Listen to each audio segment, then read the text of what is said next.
NBC General Hospital spoilers reveal that the fragile calm surrounding Maxie's awakening is shattered not by doctors, not by carefully managed conversations, but by the innocent, unfiltered honesty of James. No one anticipated that the greatest threat to the carefully constructed plan would be a child who simply misses his father. Felicia and Spinelli had agreed silently, urgently, that the truth about Nathan had to be handled with precision. Maxie's recovery was delicate. Her mind had only just begun to reconnect with the present. Any emotional shock could destabilize everything. And yet the new adjustment unfolding within the story is not controlled by adults, it is driven by James, whose loyalty to his father outweighs every whispered warning. When James blurts out that Nathan is alive, it does not come as a dramatic declaration. It comes as a simple statement, almost casual, almost matter-of-fact. But the effect is seismic. Maxie freezes. The room shifts. For a heartbeat, reality feels unstable.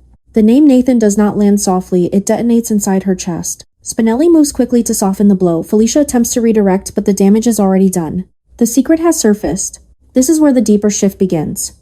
James is not merely revealing that Nathan is alive, he is revealing that Nathan has been present, active, involved. He speaks of moments of conversations, of time spent together. These are not the fantasies of a grieving child. They are specific. And specificity is dangerous. Maxie's first instinct is disbelief. Trauma can fracture memory. Fear can create illusions. She wonders if her coma distorted James's sense of reality, if he invented a miracle because he needed one. But James insists. His conviction is unwavering. The tension escalates when subtle evidence begins to surface. Georgie quietly confirms fragments. Spinelli's silence grows heavier. Felicia's attempts at reassurance feel incomplete. Maxie senses the truth hiding beneath their caution. And then comes the most unsettling adjustment of all, the possibility that Nathan has returned changed. Because resurrection, literal or metaphorical, never arrives untouched. James describes behaviors that feel slightly different. Nathan is loving, yes, but distant in subtle ways. He is protective but guarded. He appears cautious, calculating, as though aware that every move is being observed. Maxie begins to understand that if Nathan is alive, then his survival carries conditions. Where has he been? Who brought him back? What did it cost? These are not romantic questions. They are strategic ones. The story transforms from miracle to mystery. Maxie's emotional state shifts from fragile gratitude to relentless determination. If Nathan is truly alive, she needs proof, not sentiment, not reassurance, not secondhand confirmation. She needs verification. DNA can match. Fingerprints can confirm. But identity is more than data. She wants to look into his eyes and see recognition. She wants to test memories only they shared. She wants to feel the cadence of his voice when he says her name. Anything less will not be enough. And beneath that need for proof lies something darker: obsession. Because if Nathan is alive and changed, then something happened to him. Something shaped him. Something possibly dangerous. Maxie begins piecing together the gaps in the timeline. The silence around his disappearance, the secrecy surrounding his return. The cautious glances exchanged by those who know more than they are saying. Each unanswered question becomes fuel. She is no longer merely recovering, she is investigating. James in his innocence may have triggered something far larger than anyone anticipated. By revealing the truth prematurely, he has disrupted the adult's control over the narrative. The carefully timed revelation is gone. Now events move faster, more chaotically. Maxie refuses to remain passive. Her need to confirm Nathan's reality becomes urgent, almost desperate. And there is another unsettling layer emerging. What if Nathan himself is not ready to be fully seen? What if the conditions of his survival require silence, restraint, secrecy? If he has been operating under different allegiances, if he has made choices to stay alive that blur moral lines, then his return is not purely romantic, it is complicated. Possibly dangerous. Maxie senses this shift. The miracle James described may not be simple salvation. It may be the beginning of a far more intricate story, one involving hidden motives, altered loyalties, and consequences still unfolding. The adjustment now in motion is irreversible. James has broken the silence. The truth cannot be buried again. As Maxie's strength returns, so does her resolve. She will not accept fragments. She will not accept half-truths. If Nathan is alive, she will uncover every detail of how and why.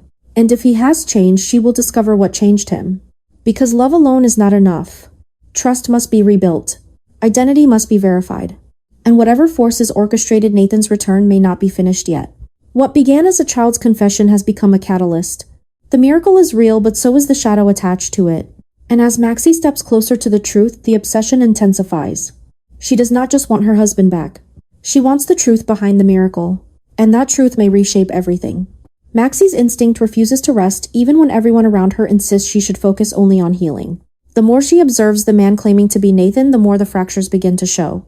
At first, it is small things, a hesitation before answering a question only they would know. A memory slightly misaligned, a touch that feels familiar yet somehow rehearsed. Grief once made her desperate to believe in miracles, but now clarity sharpens her perception. Something is wrong. And Maxie is no longer willing to dismiss that feeling as trauma. She begins her investigation quietly. No accusations. No emotional outbursts. Just observation.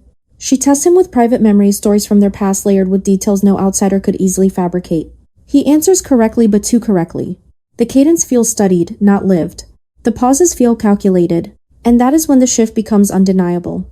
The man standing before her may have Nathan's face, Nathan's voice, even Nathan's documented DNA, but he does not carry Nathan's essence. James unknowingly becomes the turning point. The child senses the difference too, though he cannot articulate it the way Maxie can. He describes moments when Dad acted strange, when his reactions felt off, when his tone carried an unfamiliar edge. Children recognize authenticity instinctively, and James's subtle discomfort confirms Maxie's fear. This is not resurrection, it is substitution. Maxie pushes further. She requests verification beyond surface-level testing. She revisits timelines. She questions where this man has been, who sheltered him, who facilitated his return. The answers remain vague, controlled, scripted. And then comes the devastating realization the proof of identity may have been manipulated. DNA can be engineered. Records can be altered. Fingerprints can be replicated with access and motive. The secret detonates in her mind with chilling clarity. This is not Nathan. This is an impersonator. Once the possibility takes hold, everything realigns. The slight behavioral shifts. The guarded body language. The sense of being observed rather than embraced. Maxie understands that whoever this man is, he has been trained to perform Nathan convincingly enough to pass initial scrutiny. But performance always fractures under emotional pressure. The moment she confronts him, it is not explosive, it is controlled. She watches his eyes. She watches for the microsecond of panic. And she sees it. That flicker confirms what science failed to fully expose. He is not her husband. James stands beside her when the truth surfaces publicly. The child's testimony becomes unexpectedly powerful. He recounts subtle inconsistencies, moments that felt wrong. And together, mother and son expose the deception. The accusation is not whispered, it is declared. The shock reverberates through Port Charles. The miracle that once inspired hope transforms into scandal. But this revelation does not simply end with exposure. It expands into something far more dangerous. If someone went to the lengths of replacing Nathan with a counterfeit, the motive must be massive. Was it surveillance, psychological manipulation, access to classified information? The implications ripple outward. This was not an emotional con. It was strategic infiltration. Maxie feels a mixture of heartbreak and fury. She was grieving a husband she believed had returned.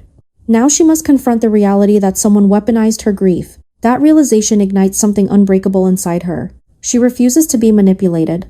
She refuses to allow James to be psychologically toyed with. The impersonator's existence proves that larger forces are at work, forces capable of altering records, crafting identities and inserting a double into her life without detection. The exposure triggers chaos. Alliances shift, questions erupt. Who authorized this? Who benefits? And perhaps most terrifying of all, where is the real Nathan, if this man is a fake? Then either Nathan is still missing, or worse. As Maxie stands firm publicly denouncing the imposter, the emotional shockwave explodes across every connection she has. The man unmasked. The lie shattered. The miracle rewritten as conspiracy. And the truth once revealed does not bring peace, it opens the door to a far darker mystery. What began as hope ends in revelation. And the fallout is only beginning. Maxie's first reaction is not joy but fear. As the shock of James's words settles in, her mind races toward the most painful possibility. What if her coma damaged her son more deeply than anyone realized? What if the trauma of nearly losing her caused James to create a fantasy so powerful that he now believes it? Thought alone terrifies her. She studies his face, searching for signs of confusion or instability, wondering whether his claim that Nathan is alive is a coping mechanism born from desperation. She fears that while she was unconscious, James endured a fear too heavy for a child to carry, and that fear reshaped his reality. But then Georgie quietly supports James. She does not hesitate. She confirms what he is saying with calm certainty. That is when Maxie's anxiety intensifies rather than eases. If this were imagination, it would not be shared so confidently. Spinelli and Felicia, despite their visible discomfort, cannot dismiss it either. Their silence speaks volumes. The room feels different, charged with a truth no one knows how to deliver safely. Maxie senses that something enormous has been kept from her, something everyone believes she was too fragile to handle. Accepting that Nathan may truly be alive is not simple relief. It is overwhelming disbelief. DNA results match. Fingerprints confirm identity. The evidence appears undeniable. But for Maxie, science is not enough. Nathan was not just a set of biological markers. He was her partner, her anchor, her history. Data cannot replicate intimacy. Documentation cannot recreate presence. She needs to see him. She needs to look directly into his eyes and search for the man she once knew. Only then will she know whether this miracle is real or whether something more complicated lies beneath it. And yet beneath her need for verification lies a deeper instinct protection. If Nathan has returned under mysterious circumstances, if there are forces involved that required secrecy and manipulation, then James may already be exposed to danger. Maxie's thoughts shift rapidly from disbelief to strategy. Who knew about this? Who orchestrated the concealment? Why was she not told immediately? If adults were willing to hide something this monumental, what else are they capable of hiding? Her maternal instincts sharpen instantly. Whatever truth emerges, James will not face it alone. If Nathan's return is genuine but tied to hidden enemies, Maxie must ensure her son is shielded from those threats. If the situation involves deception, surveillance, or manipulation, she must act before James becomes leverage. The possibility that someone used her coma as an opportunity to insert secrets into her family fills her with controlled fury. She demands answers, not gently but firmly. The dynamic shifts. She is no longer the fragile patient everyone tiptoes around. She is a mother recalibrating her world. Every decision now revolves around James's safety. Meeting Nathan face to face becomes more than emotional closure. It becomes an investigation. She will observe not only whether he remembers shared moments, but whether he reacts to James with authentic paternal instinct. Children recognize truth instinctively, but so do mothers. This adjustment in Maxie is profound. Her recovery transforms into action. She will not passively accept explanations even with scientific proof. She will verify authenticity emotionally, psychologically, instinctively. And if she senses even a flicker of threat, she will respond decisively. Whether Nathan is truly alive or whether something more complex is unfolding, Maxie understands one thing: with absolute clarity, protecting James comes first. Whatever miracle or conspiracy surrounds Nathan's return, she will confront it head-on. Because the greatest danger is not uncertainty, it is allowing uncertainty to linger unchecked. And Maxie has no intention of letting that happen.